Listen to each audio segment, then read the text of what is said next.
ফরিদপুরের মধুখালীতে আলতু খান জুট মিলের মধ্যে অবস্থিত সীসা কারখানায় ব্রয়লার ভয়াবহ বিস্ফোরণের ঘটনা ঘটেছে।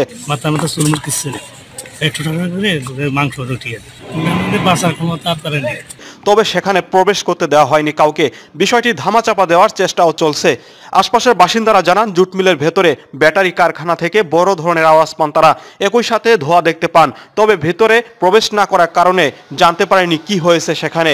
বিষয়টি ধামাচাপা দেওয়ার জন্য জানানো হয়নি ফায়ার সার্ভিসকেও, এমনকি স্থানীয় সাংবাদিকদের সেখানে প্রবেশ করতে দেয়নি কর্তৃপক্ষ। আজ বৃহস্পতিবার বিকাল ৩টার দিকে ওই কারখানার ব্রয়লার সীসা বিস্ফোরণের ঘটনা ঘটে।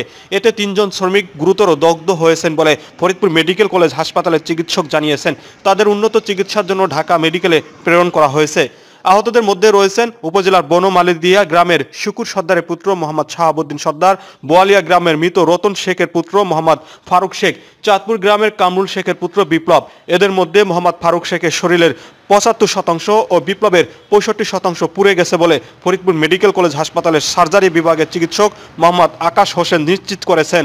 এদিকে খবর পেয়ে সন্ধ্যায় ফরিদপুর মেডিকেল কলেজ হাসপাতালে গেলে কর্তব্যরত ওই চিকিৎসক জানান, ৩ জনকে গুরুতর অবস্থায় হাসপাতালে আনা হয়। তাদের উন্নত চিকিৎসার জন্য ঢাকা মেডিকেলে প্রেরণ করা হয়েছে। তাদের মধ্যে 2 জনের অবস্থা আশঙ্কাজনক। এ সময় অপরজনকে স্বইচ্ছায় ঢাকা মেডিকেলে নেওয়া হয়।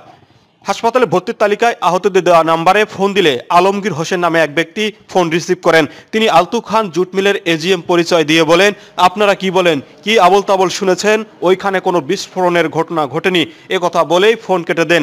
এই সীসা ব্যাটারি কারখানা নিয়ে ব্যাপক অভিযোগ রয়েছে দীর্ঘদিন ধরে এলাকাবাসীর। নিয়ম নীতি তোয়াক্কা না করে তারা এই ব্যাটারি কারখানা পরিচালিত করে আসছেন বলে অভিযোগ রয়েছে। 5 জনের নিয়ে আসে বলছেন পুরা অবস্থায়, বাঁচার ক্ষমতা আপনারা নেই বুঝছেন।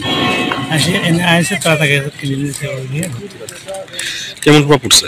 পড়েছে হলমুল শেষ, মাথা মাথা চুলমুল কিচ্ছু নেই, একটু টাকা করে মাংস রুটি আছে। নাম কি আপনার? বিল্লা বাড়ি ঝিঙাইটা।